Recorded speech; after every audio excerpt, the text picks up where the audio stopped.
ఆంధ్రప్రదేశ్ రాష్ట్రంలో గత జగన్ ప్రభుత్వం చేసిన అప్పుల చిట్టాను చూపిన సీఎం నారా చంద్రబాబు నాయుడు. ఆంధ్రప్రదేశ్ మొత్తం అప్పు 9,74,556 కోట్లని ఎవరైనా కాదని అంటే అసెంబ్లీకి వస్తే తాను నిరూపిస్తానని సీఎం నారా చంద్రబాబు నాయుడు తెలిపారు.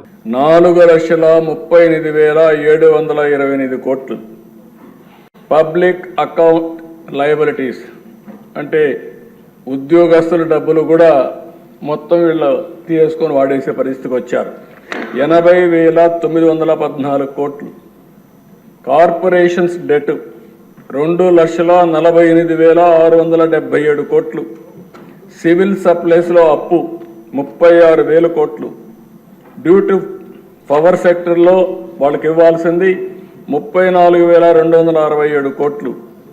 Out standing dues to vendor స్కీమ్స్కి ఇప్పుడు బకాయిల దిశ మొత్తం కాంట్రాక్టర్ అందరికీ 1,13,244 కోట్లు.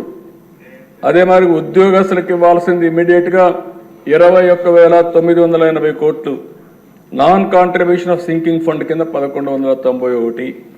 ఇవన్నీ కలిపితే 9,74,556 కోట్లు ఇప్పుడు తేలిన అప్పులు. ఇంకా తవ్వితే ఎంత వస్తుందో నాకు తెలియదు. నేను ముందే చెప్పా, ఓసారి దివాలా తీసామంటే అందరూ వస్తారు, మాది కూడా ఉందని. కానీ అది చెప్పడం లేదు కాబట్టి గుమ్మడంగా ఏం చేయాలో చేసే పరిస్థితికి వచ్చా. ఇది కాదని ఎవరన్నా అంటే రండి, లెక్కలు చూపిస్తా. ఆ లెక్కలు చూసిన తర్వాత గుంజీలు పెట్టిస్తా. ఆశ అనుకోవద్దండి, ప్రజా జీవితాన్ని దుర్వినియోగం చేయొద్దండి. పిల్ల చేష్టలు వద్దు. లెక్కలు లెక్కలే. ఈ లెక్కల్ని ఎవ్వరూ ఏమీ చేయలేరు. గవర్నమెంట్ దగ్గర మీరు అకౌంట్ దాచిపెట్టారు. ఈరోజు మేము ఏది కూడా దాపరికం లేదు.